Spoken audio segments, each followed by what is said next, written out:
প্রিয় BA second সেমিস্টারের ছাত্রছাত্রীরা, তোমাদের যাদের হিস্ট্রি অনার্স পেপার রয়েছে, তোমাদের জন্য আজকের এই ভিডিওটি অত্যন্ত গুরুত্বপূর্ণ। কারণ আজকের এই ভিডিওতে আমি তোমাদের একদম শেষ মুহূর্তের ইতিহাসের গুরুত্বপূর্ণ প্রশ্নগুলো নিয়ে আলোচনা করব।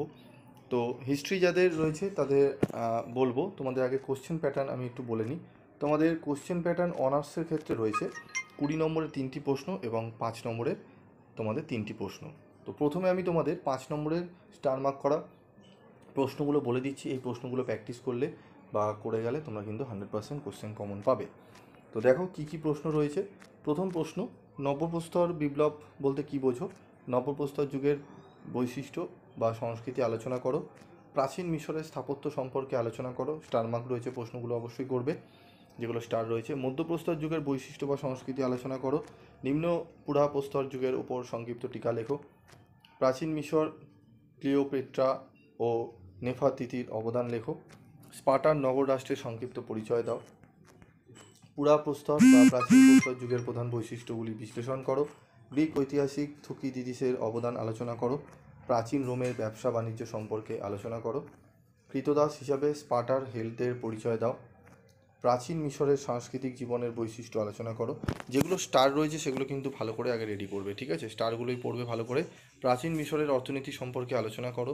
প্রাচীন মানব সভ্যতার বিবর্তনে শিকারী খাদ্য সংগ্রাহকের সম্পর্ক লেখো। পুরাতন ও নব্যপ্রস্তর যুগের মানুষের জীবনযাত্রার পার্থক্য লেখো।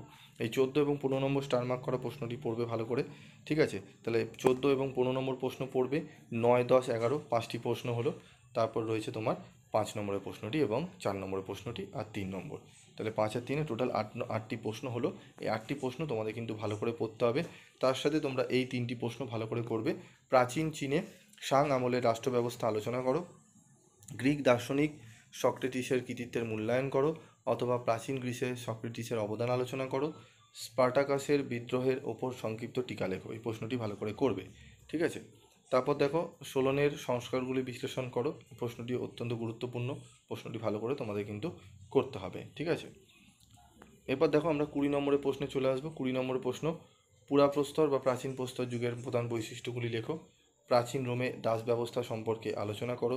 মানব সভ্যতায় লৌহ প্রযুক্তির আবিষ্কার সংক্রান্ত বিতর্ক আলোচনা করো। প্রাচীন গ্রিসের পলিসগুলির বৈশিষ্ট্য আলোচনা করো। স্পার্টার সমাজ ব্যবস্থার একটি বিশদ বিবরণ দাও। মানুষের বিকাশ ও বিবর্তনের ইতিহাস আলোচনা করো। তারপর দেখো, নব্যপ্রস্তর যুগের বিপ্লবের প্রধান বৈশিষ্ট্যগুলি আলোচনা করো। প্রশ্নটি অত্যন্ত গুরুত্বপূর্ণ। যেগুলো স্টার রয়েছে সেগুলো কিন্তু ভালো করে তোমাদের কিন্তু করতে হবে। তারপর দেখো, প্রাচীন রোমের কৃষি অর্থনীতির বৈশিষ্ট্যগুলি আলোচনা করো। প্রশ্নটি পড়বে।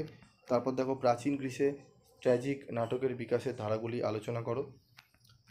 10 নম্বর প্রশ্ন, প্রাচীন গ্রিসের সমাজ ও অর্থনীতিতে দাসপ্রথা কীভাবে একটি স্বাভাবিক বৈশিষ্ট্যে পরিণত হয়েছে বা হয়েছিল, এটি আলোচনা করতে হবে, ঠিক আছে? তো এখানে টোটাল 10টি প্রশ্ন আমি এখানে দিয়েছি 20 নম্বরের। তার মধ্যে থেকে স্টার মার্কের 5টি প্রশ্ন রয়েছে। 5টি প্রশ্ন করে গেলে আশা করি 5 থেকে 6টি প্রশ্ন করে গেলে আশা করি তোমরা মিনিমাম 2টো প্রশ্ন তো কমন পাবেই।